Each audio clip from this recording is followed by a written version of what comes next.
মানব কল্যাণ গদ্য থেকে জ্ঞানমূলক ও অনুধাবনমূলক প্রশ্নোত্তর এইচএসসি বাংলা প্রথম পত্র।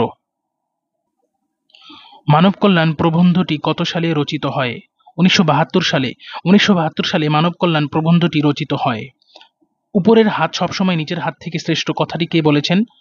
ইসলামের নবী অর্থাৎ হযরত মুহাম্মদ সাল্লাল্লাহু আলাইহি ওয়াসাল্লাম এই কথাটি বলেছেন। হযরত মুহাম্মদ সাল্লাল্লাহু আলাইহি ওয়াসাল্লাম বলেছেন, উপরের হাত সবসময় নিচের হাত থেকে শ্রেষ্ঠ। আমাদের প্রচলিত ধারণা আর চলতি কথায় মানব কল্যাণ কথাটা অনেকখানি কি অর্থে ব্যবহৃত হয়? অনেকখানি সস্তা আর মামুলি অর্থে। এক কথায় বলতে গেলে অনেকখানি সস্তা ও মামুলি অর্থে এই কথাটি ব্যবহার হয়। রেশনাল শব্দের অর্থ কি? বিচার বুদ্ধি সম্পন্ন। রেশনাল শব্দের অর্থ কি? বিচার বুদ্ধি সম্পন্ন। তুমি অধম, তাই বলি আমি উত্তম হইব না কেন উক্তিটি করেছেন কে? উক্তিটি বঙ্কিমচন্দ্র চট্টোপাধ্যায়ের। উক্তিটি বঙ্কিমচন্দ্র চট্টোপাধ্যায়ের। জাতিকে কি হিসেবে গড়ে তুলতে হবে? জাতিকে আত্মমর্যাদা সম্পন্ন করে গড়ে তুলতে হবে। জাতিকে আত্মমর্যাদা সম্পন্ন করে গড়ে তুলতে হবে। মানব কল্যাণের প্রাথমিক সোপান কি? মানব কল্যাণের প্রাথমিক সোপান হচ্ছে মানুষকে মানুষ হিসেবে গড়ে তোলা এবং মানবিক বৃত্তি বিকাশের পথে বেড়ে ওঠার যথাযথ ক্ষেত্র রচনাই মানব কল্যাণের প্রাথমিক সোপান। আমি আবারও বলছি, মানুষকে মানুষ হিসেবে গড়ে তোলা এবং মানবিক বৃত্তি বিকাশের পথে বেড়ে ওঠার যথাযথ ক্ষেত্র রচনাই মানব কল্যাণের প্রাথমিক সোপান। সত্যিকার মানব কল্যাণ কিসের ফসল? মহৎ চিন্তা ভাবনার ফসল। সত্যিকারের মানব কল্যাণ মহৎ চিন্তা ভাবনার ফসল। পরবর্তীতে মানব কল্যাণ প্রবন্ধ থেকে, মানব কল্যাণ গল্প থেকে আমরা অনুধাবনমূলক প্রশ্নোত্তর দেখব। সত্যিকারের মানব কল্যাণ মহৎ চিন্তা ভাবনার ফসল এ কথাটির মর্মর্থ কি? সত্যিকার মানব কল্যাণ মহৎ চিন্তা ভাবনার ফসল বলতে বোঝানো হয়েছে মহৎ চিন্তার বাস্তবায়নই প্রকৃত মানব কল্যাণ। মানব কল্যাণ বলতে আমরা মানুষের সার্বিক কল্যাণের প্রয়াসকে বুঝি। এই কল্যাণ করতে গিয়ে কোনোভাবেই যেন মানব মর্যাদাকে ক্ষুণ্ণ করা না হয় সেই বিষয়টির দিকে লক্ষ্য রাখা জরুরি। এই বিষয়টি মাথায় রেখে যারা অন্যের কল্যাণ করতে চান তারাই প্রকৃত মানুষ। এদেশের মহৎ প্রতিভাবানরা সবাই মানবিক চিন্তা আর আদর্শের উত্তরাধিকার রেখে গেছেন। অর্থাৎ প্রশ্নটির এক কথা উত্তর দিয়ে বলা যাবে যে সত্যিকার মানব কল্যাণ মহৎ চিন্তা ভাবনার ফসল বলতে বোঝানো হয়েছে মহৎ চিন্তার বাস্তবায়নের প্রকৃত মানব কল্যাণ। মহৎ চিন্তার বাস্তবায়নই হচ্ছে প্রকৃত মানব কল্যাণ। পরবর্তী প্রশ্ন, লেখকের মতে মানব কল্যাণ বলতে কি বোঝায়? লেখকের মতে মানব কল্যাণ বলতে মানুষের সার্বিক মঙ্গলের প্রয়াস।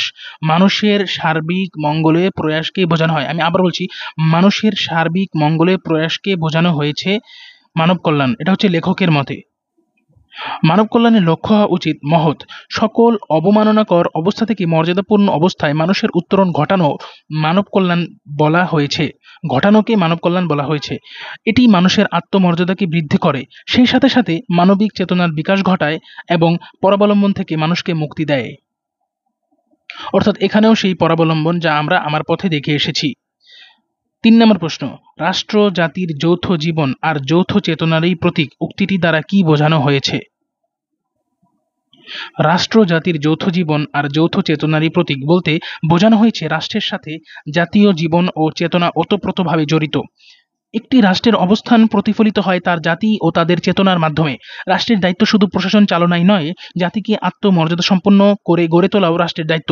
রাষ্ট্র হাত পাতা আর চাটুকারিতাকে প্রশ্রয় দিলে সে রাষ্ট্র কিছুতেই আত্মমর্যাদা সম্পন্ন জাতি বা নাগরিক সৃষ্টি করতে পারবে না। তাই মানব কল্যাণের যথার্থ পরিবেশ রাষ্ট্রেরই তৈরি করতে হবে। অর্থাৎ মানব কল্যাণের যে যথার্থ পরিবেশটা আছে সেটা কার সৃষ্টি করতে হবে? তার রাষ্ট্রকেই তৈরি করতে হবে। মানব কল্যাণ কিভাবে মানব মর্যাদার সহায়ক হয়ে উঠবে ব্যাখ্যা করো। উত্তর, মানব কল্যাণ মানব মর্যাদার সহায়ক হয়ে উঠবে কল্যাণময় পৃথিবী রচনা হলে। অর্থাৎ কল্যাণময় পৃথিবী রচনা হলেই মানব মর্যাদার সহায়ক হয়ে উঠবে মানব কল্যাণ। কোনো মানুষকে দয়া বা করুণার বশবর্তী হয়ে দান খয়রাত না করে তাকে স্বাবলম্বী হওয়ার পথ দেখিয়ে দেওয়া উচিত। অর্থাৎ দান খয়রাত করবা ঠিক আছে, কিন্তু এর পাশাপাশি স্বাবলম্বী হওয়ার পথ দেখিয়ে দেওয়া উচিত।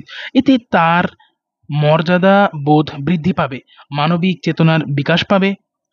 পাশাপাশি মুক্ত বিচার বুদ্ধির সাহায্যে বিজ্ঞানের অভাবনীয় আবিষ্কারকে ধ্বংসের পরিবর্তে সৃজনশীল মানবিক কর্মে নিয়োগ করা গেলেই মানব কল্যাণ মানব মর্যাদার সহায়ক হয়ে উঠবে। পরবর্তী প্রশ্ন, সর্বজীবের হিত কথাটি দ্বারা কি বোঝানো হয়েছে? সর্বজীবী হিত বলতে সৃষ্টি জগতের সকল জীবের উপকারের কথা বলা হয়েছে।